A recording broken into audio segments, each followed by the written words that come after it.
खबर उन्नाव से है। उस वक्त हड़कंप मच गया जब बड़ी तादाद में महिलाएं कलेक्ट्रेट ऑफिस पहुंच गई और घिराव किया कि सोशल डिस्टेंस में ध्यान रखते अपना विरोध दर्ज किया मामला था। उन्नाव के उम्मीदों के शहर जहां का कंट्रोल को निरस्त कर दिया गया, जिससे कि पूरे गांव को लॉकडाउन के दौरान बड़ी समस्या का सामना करना पड़ रहा था। उनका कंट्रोल निरस्त करके दूसरी जगह कर दिया गया है, जिससे कि राशन लेने की काफी दिक्कतों का सामना करना पड़ रहा था। वहीं महिलाओं का कहना है कि गांव के दबंग लोग अक्सर कंट्रोल में मनमाने तरीके से राशन लेते थे, जिसके चलते गांव वालों ने शिकायत की। उसके बाद कंट्रोल को निरस्त कर दिया गया और जब से कोरोना महामारी आई है तब से हम को दूसरे गांव लोहार खेड़ा जाना पड़ता है। वो काफी दूर है। लॉकडाउन में जाना काफी मुश्किल रहता है, कोई साधन भी नहीं मिलता है। हम कैसे अपने बच्चों का पेट पाले, जिसको लेकर पूरे गांव की महिलाओं ने जिलाधिकारी कार्यालय के बाहर आकर घेराव किया और इस समस्या को जिलाधिकारी को अवगत कराया। हिंदू जागरण मंच के प्रभारी विमल रेड्डी के प्रधान ने एसडीएम को ज्ञापन दिया और कहा पुनः गांव में कंट्रोल खोल दिया जाए, जिससे कि लॉकडाउन में गांव के लोगों को आसानी से राशन मिल सके। इसी को लेकर हमारे संवाददाता वली अहमद ने गांव की महिलाओं और कंट्रोल मालिक से बात की।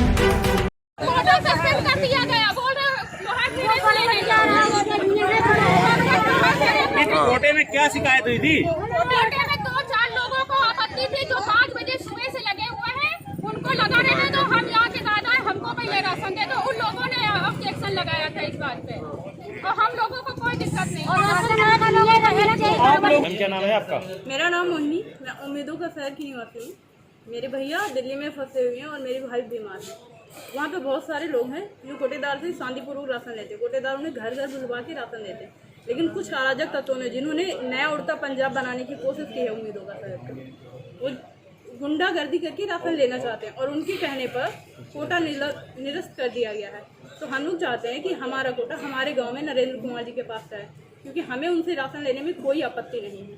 Thank you. कुछ लोगों के द्वारा ज्ञापन दिया गया है, तो क्या है पूरा मामला? आज जैसा कि आप सब जानते हैं कि नित्य भोजन वितरण का कार्यक्रम हम लोगों का रहता है। मैं आज इधर जिलाधिकारी कार्यालय के बाहर से निकल रहा था तो लगभग 250 महिलाएं वो देखकर जो समस्याएं देखकर रुका मैं, तो जिसमें ये लगा कि क्या समस्या है। मैंने पूछा तो बेटी ने बताया कि एक कोटे का मामला है जो कि उम्मीदों के शहर में नरेंद्र जी के पास था और कुछ अराजक तत्व हैं जो वहाँ आसपास अफीम और गांजा बेचने का काम करते हैं। वो प्रातःकाल जाके कोटेदार को डरा धमका के राशन लेने का काम करना चाहते थे, लेकिन राशन का देने मना करने पर उन्होंने शिकायत की और इसकी शिकायत पर उनका कोटा निरस्त कर दिया गया और लोहार खेड़ा अटैच कर दिया गया। ये सारे लोग ये चाहते हैं, उम्मीदों के शहर के लोग सभी लोग ये चाहते हैं कि जो हमारा कोटा है वो उम्मीदों के शहर में ही रहे और नरेंद्र जी के पास रहे, क्योंकि उनसे कोई आपत्ति नहीं है। वहाँ जितने भी कार्ड धारक हैं उनसे लगभग 95% लोग उनसे संतुष्ट हैं और उनके कार्यशैली से संतुष्ट हैं, क्योंकि घर घर बुला के ईमानदारी से पूरा राशन और पूरी क्वांटिटी पे राशन दिया जाता है। हमने जिलाधिकारी महोदय के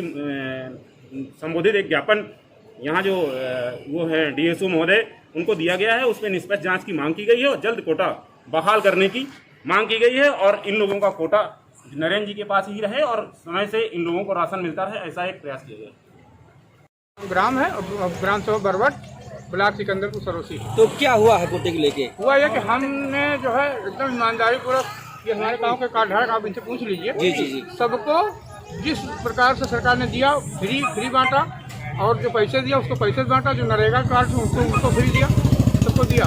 उसके बाद में 4 कार्ड धारक जो हैं पत्थर काटा जिनसे मेरी लड़ाई हुई थी, चरस गांजा फिल्म बेचते तो जैसे आ जाते हैं दंगा करने लगे, तो हमारे पड़ोसी अधिकारी ने कहा कि आप राशन ले लीजिए, तो राशन नहीं लिया और चले गए। अच्छा ये बताइए कोटा का किस बात को लेके सस्पेंड हुआ?